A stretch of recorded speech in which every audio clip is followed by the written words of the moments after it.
Actually, pati nga sila Inday Sara, hello guys, Pamilya Duterte, amiga, kain tayo guys. So ay, meron kami dito kinilaw na bango. Pakita ka na ng iyong negative na result para naman lamig ay guys, kinilaw na bangos, lamig jud.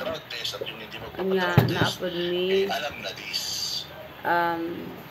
yan, at hindi din po natin pritong makakalimutan ng mga kapartner na magpasalamat din po sa lahat po ng patuloy na sumusuporta, bumubuhos pang suporta ngayon. Ulan, no? Tulong po Kay sa grabe dito ay POJC ka ulan. compound. Maraming salamat po. And of Nganin course, guys, ang maraming pagkaon salamat sa din sa inyo. bangos Sa mga banateros na walang sawa din po pagsuporta, pagtutok po from day 1 until ngayon po, boss. Walang iwanan. Ipinangako na namin at kinausap na namin ang may nagwatan ako ang guys o naon bunso o ayan siya guys, mukila mo na siya guys. O ikaw o DC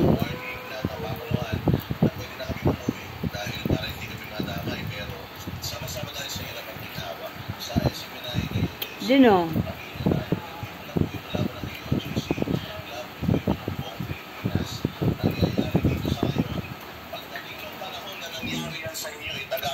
Yung anak na gas, mga naghilaw.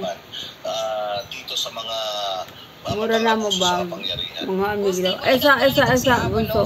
May balak na tumakbo. Bunso, o. Bunso. Ane, o. Ano na sa guys, oh. Bunso, oh. Bunso, oh. Bunso. Mag-migrate ka na sa ibang planeta, okay lang, hindi ka namin hahanapin. Huwag ka nang umasa na mananalo ka, sir.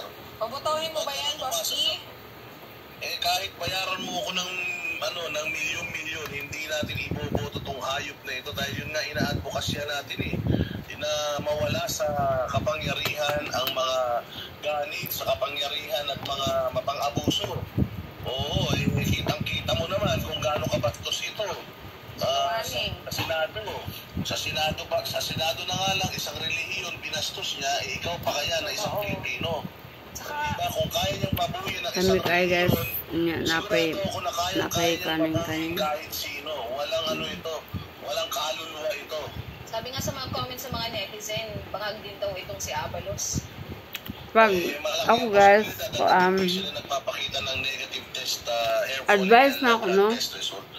Oo, iisipin talaga natin na kasi iba na yung desisyon nila. Pag dito sa Pilipinas, yung mali sa kanila, tama. Pinoy food ang atong kanon. Yan yung mga may bisyo Kay parang mga kapitbahay namin lami nga na alam naman nila na masama yung pag nanakaw. swak sa to ang kanlasa gyud. Sila sa kanilang Pareho sa product. So baka ganyan din ang nangyayari ang sa product nga leader natin dito sa Pilipinas. Nga atong gamiton. Mga Pilipino sa ngalan ng product din sa Pilipinas. Bisyo sa kapangyarihan, no? bisyo sa masasamang Pero kung dito to sila inasod, maupi atong kanon. Boss Dada, may access na ba tayo dun sa ating mga, yung nagko-cover dyan, ng mga dili maayo nga. Halimbawa, gusto na to, na ako kwarta pa social, do? Pasosyal ta. Atong kanon. Isang news, Ara ka mahal. Pasosyal good. Kaya nagkwarta. Kunuhay ba? Ako lang ko kwarta. Nga ingon ana. Ang akong kwarta pang ginamot. Pero, di maayo. Samahan mo kung saan yun, total mo kang alam mo dahil ginamos, no? Kailangan mo patunayan sa akin na talagang merong tunnel. Mas maayo pa. Awa ng Diyos, hindi naman umamin yung tao na siya nag-report at di umano, ni-repost lang daw nila. Hindi daw sila nag-report, kumbaga nakita na nila ni-report, kaya ini-repost nila. So, yun yung nila, yun yung kanilang guys, ang sabi pa isang media Mardi, na yun daw kanilang yun daw kung halimbawa meron daw silang ibinalita at pagkaon sa mga magreklamo ka doon sa editor-in-chief. Kumbaga, okay lang sa kanila na magbalita sila one-sided. Kung may issue ka, may reklamo mo na lang sa ang dog, mura na. Kasi sila naman ang Samuel, sila naman ang nag-upload ng mga balita. Naguan. Ayun, at ito nga, no, baboy idagdag baktin. ko lang din, Boss Dino, Para at sa mga nakakaba. kababayan natin. Ang aligasyon daw, ito po sinabi ni Police Colonel De La Rey, ang aligasyon daw ng KOJC sa PNP na tanim ebidensya ay wala daw basihan at pagsira daw sa imahe ng PNP. Yung operasyon daw nila ay alinsunod sa batas at may transparency. Yung pagpumilit daw ng KOJC na idaan sa scanner ang lahat ng gamit ng PNP na ipinapasok sa KOJC ay magpapahirap daw sa pagtiyak ng security sa loob ng compound. Sa huli, sinabi niya na nananatili daw tapat ang PNP sa tungkulin nito. Ito naman si Madam, no, baka kasi Boss D na nanaginip ito. So gumising po kayo kasi, oo, mahimbing pa ata ang tulog nito, Boss D. Nasa fantasy land pa po kayo. Baka sirado ng TV nito. Oo nga, alam mo. Internet sa kanila o baka nagbabasa to sa comics lang. Kaya akala niya siguro itong mga akusasyon natin ay walang basihan. Akong namimiss din sa Pilipino. Kahit huwag ka na mag-subscribe sa channel namin, manood ka na lang. Manood ka na lang at tingnan mo sa sarili mo. Kaya ikaw na pumunta rito. Tingnan mo kung anong sitwasyon dito. Tingnan mo anong ginagawa ng mga pulisyo dito. Iniisa sa inyo wala pang bumababa dito. Si Tori pa lang ang nagpupunta rito. Si Marvin, si Abalos. Kayo wala. Hindi kayo nagpupunta rito. Supervise. Wala alam ko. Kayo mismo, bago kayo magsalita, pumunta kayo rito at tingnan nyo for yourselves kung ano ba talaga yung mga nangyayari dito. Hindi yung naniniwala lang kayo sa mga report ng mga field agents ninyo.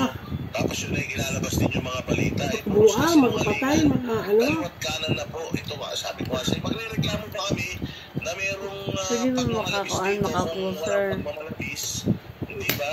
Isang tao lang ang hinahanap nyo, buong community. Pati yung mga residente ng Bukaw na natamay dahil sa paghahanap nyo sa 5 tao. Kaya itigil nyo na yan dahil pati yung mga na sa traffic. Wala, hindi mo mangyayari. Tapos dito, may statement SILG,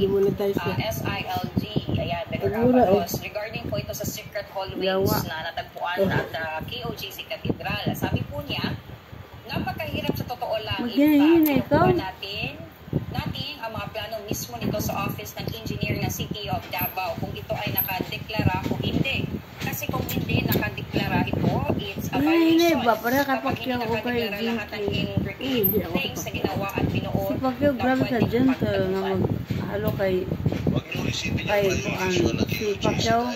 Grabe din siya ka gentle maghalo kay grabe din si Pacquiao.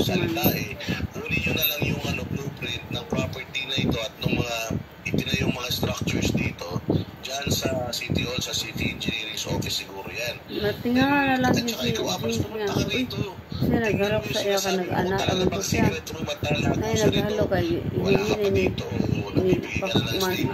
Maano ko sana kung ikaw yung namasyar dito, naglakad at check. Buti pa kahit paano ito si Itore. Tapos araw dire-diretsong na-issue dito, naglakad check. Di ba nga nangako pa yan si Abalos to sa Senate hearing na pupunta daw siya sa Davao City. Grabe pa ka ba ang sweetie. Pupunta daw siya sa Davao at siya mismo aayos. Kaya nga. Kahit niya. Yabi mo sa Tapos Nakali mo kayo ako yung maliit na bagay sinungaling to, lalo na kung nag-isip yan ang na masarap. Ako, delikado. Hanap ka sa mga bagay-bagay na wala resolution. Yung dahil na nagkakaroon ng sa inyong mga kalendaryo na sa susunod na taon. Kasi naghanap ka ng yung Saan nyo ilalagay ito? yun naman At least kahit pa paano, isang taon, kung halimbawa matalo siya sa eleksyon, isang taon siyang hindi pwedeng maging Ako nagkuhan cabinet sa muha, secretary. ako ang Isang taon man lang makapagpahinga tayo mula sa mga hinayupak na mga ganitong klase ng tao. Ako, boss daday, paano kung mananalo? Kung mananalo siya sa eleksyon? Wala, kung mananalo, wala talaga tayong pag-asa. Siguro wala na rin point para magreklamo pa tayo. Kasi naubos na ang boses natin kaka-educate sa tao na halang ang bituka ng mga ito. Kung mananalo pa rin sila ng natural na walang daya, suko na talaga ako sa Pilipinas siguro. Hindi na tayo uunlad magkaganyan.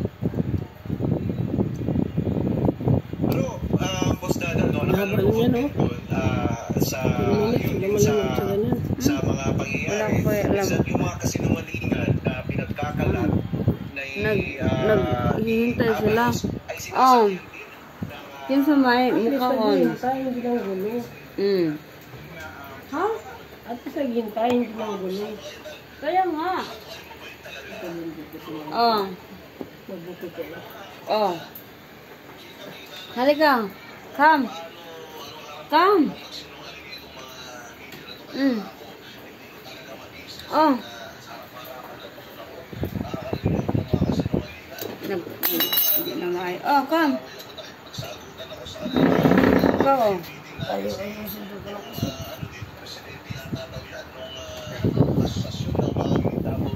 Yan ang ginawa. Ina-address yung mga tanong niya eh. Kasi nga, alam niya nakahapon, yes.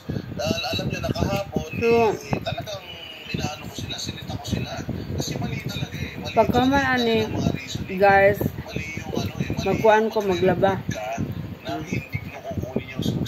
Ay, grabe na ang laba nun. Nasa pala kukuha ng site ng kabila. Maling-mali talaga yun eh. Kaya kanina, so, yun lang guys.